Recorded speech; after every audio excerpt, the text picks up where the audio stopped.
Vasanthakumar Raman blog YouTube ചാനലിലേക്ക് ഏവർക്കും സ്വാഗതം.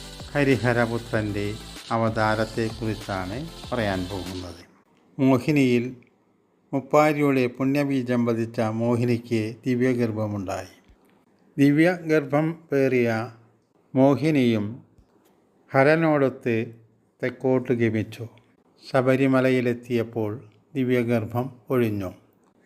ദിവ്യനായ ഹരിഹരപുത്രൻ്റെ ജന്മത്തിൽ സന്തുഷ്ടരായ ദേവകൾ പുഷ്പവൃഷ്ടി നടത്തി. ഹരിഹരപുത്രൻ്റെ പരിലാളനം ഭൂതഗണങ്ങളാൽ നടത്തപ്പെട്ടു.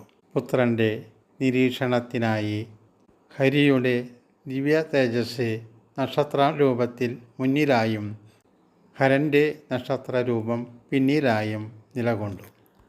കാലങ്ങൾ കടന്നുപോയി. നിത്യകർമ്മങ്ങൾ ഭംഗിയായി നിർവഹിച്ചുകൊണ്ട് ഭൂതഗണങ്ങൾ സജീവമായിരുന്നു. മലയിൽ ദിവ്യപ്രകാശം കണ്ട കാട്ടുവാസികൾ ആ പ്രകാശം തേടി യാത്രയായി. അവിടെ കണ്ട കാഴ്ച കണ്ട് അത്ഭുതം കൂറി.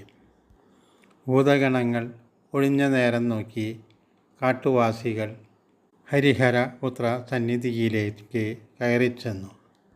ഹരിഹരപുത്രൻ ശിലയായി മാറുകയും അവിടെ അശുദ്ധമായതോടെ ഭൂതഗണങ്ങൾ ഹരിഹരപുത്രൻ്റെ പരിചരണത്തിന് എത്താതെയായി.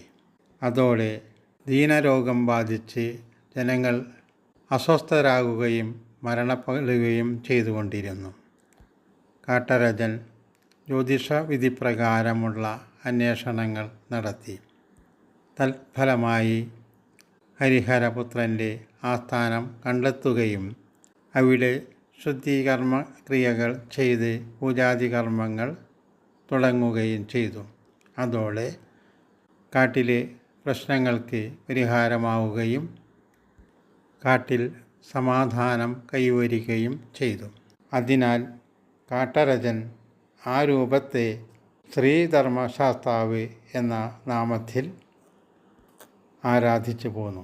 അടുത്തതായി പറയാൻ പോകുന്നത് മണികണ്ഠൻ്റെ അവതാരത്തെക്കുറിച്ചാണ്. കൃത്യമായി കേൾക്കുക. നിങ്ങളുടെ വിലയേറിയ അഭിപ്രായങ്ങൾ കമൻറ്റ് ബോക്സിൽ രേഖപ്പെടുത്തുക.